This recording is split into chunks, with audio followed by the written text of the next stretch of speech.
Hi, Dean here. In this video, we will show you how to fix the "part of this app has been blocked" error in Windows. We will guide you through the full troubleshooting process step by step to get your software running normally again. So like and subscribe to the channel for more helpful tech videos.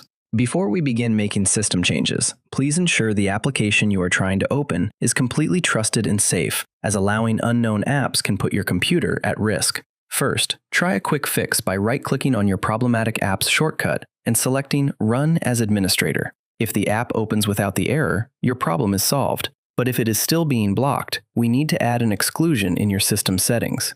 Go to your Windows search bar, type in Windows Security, and open the application. From the main menu, click on Virus and Threat Protection. Then scroll down to the Virus and Threat Protection Settings section and click on Manage Settings. Scroll down to the very bottom until you see the Exclusions section and click on Add or Remove Exclusions. Click the button to add an exclusion. Select the folder from the drop-down menu and navigate to your C drive to find the specific Program Files folder where your blocked application is installed. Select that folder to add it to your system's safe list, which often resolves the blocking issue immediately. If your app is still getting blocked, we will need to temporarily adjust your browser and app controls.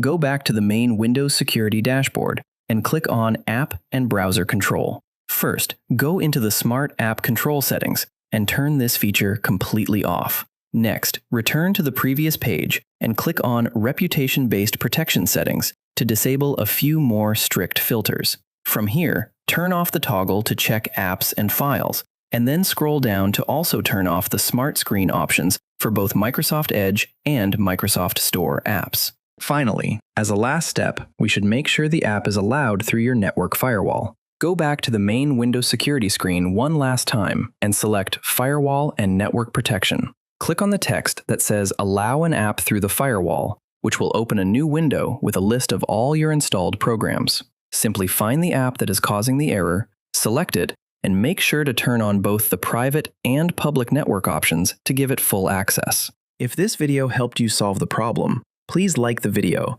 subscribe to the channel, and share it with others facing the same issue. Thanks for watching and see you in the next video.